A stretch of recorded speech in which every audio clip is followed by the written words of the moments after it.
Anak sewaktu kecil, bila dimarahi orang tuanya, masuk kamar dan membanting pintu, maka sudah besar dia menjadi pemarah. Tapi jika dia pura-pura diam, sedangkan dalam hatinya tidak terima, maka sudah besar dia menjadi orang munafik. Tapi jika anak itu mengerti dan dia memperbaikinya dan minta maaf, maka dia akan menjadi orang yang cerdas. Begitu juga bila dimarahi oleh profesornya, maka dia juga kelak akan jadi profesor. Sayangnya sekarang anak yang berbuat salah malah dimanja, maka ketika dia besar nanti dia akan menjadi orang yang manja dan tidak bisa menghadapi kerasnya kehidupan nyata.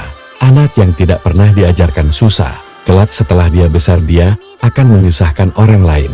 Jika kamu termasuk generasi manja ini, dan kamu merasa sulit bersaing di dunia nyata, kamu merasa banyak penyakit mental di dirimu, ini bukan salahmu. Tapi jika kau sadar dan tidak mau berubahlah menjadi kesalahanmu. Percuma menyalahkan yang lalu, percuma menyalahkan sistem pendidikan merdeka. Solusinya adalah berubah sebelum terlambat. Berubah dengan mengikuti cabang olahraga alam bebas yang kompetitif. Berubah dengan mengikuti olahraga bela diri. Berubah dengan mengikuti pelatihan singkat militer.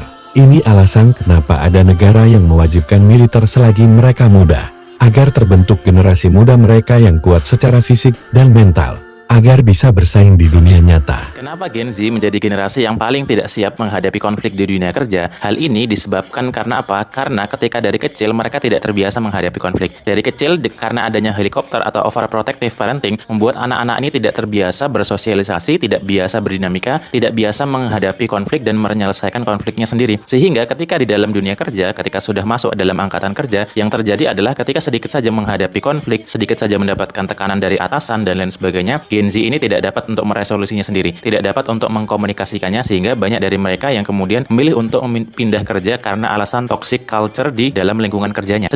Self-reward, work-life balance, dikit-dikit self-healing, dan reward. Ini adalah kata-kata yang mulai banyak sekali digunakan oleh kaum muda belakangan ini. Dan mereka juga mengaku dirinya mengalami depresi, gangguan mental, quarter life crisis, dan kata-kata lainnya. Katakan dia mengalami persoalan-persoalan yang berat dan kemudian dia butuh healing.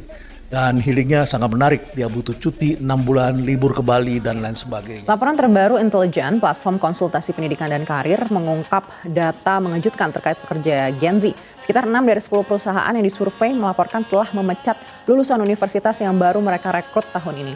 Beberapa alasan yang disebutkan di balik keputusan ini antara lain kurangnya motivasi dari karyawan, kurangnya profesionalisme, dan keterampilan komunikasi yang buruk. Hui Nguyen, Kepala Penasihat Pendidikan dan Pengembangan Karir Intelijen, mengatakan banyak lulusan perguruan tinggi baru-baru ini kesulitan memasuki dunia kerja untuk pertama kalinya karena hal itu bisa sangat berbeda dari apa yang biasa mereka alami selama belajar.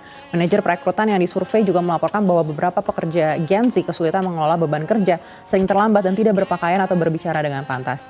Laporan terpisah dari bulan April menemukan bahwa pekerja generasi Z terlalu bergantung pada dukungan orang tua selama pencarian kerja mereka. Menurut survei yang dilakukan oleh Resume Templates, menyebut 70% mengaku meminta bantuan orang tua mereka dalam proses pencarian kerja. Jika kamu sudah di tahap memiliki uang, maka kerjakan apa yang kamu sukai.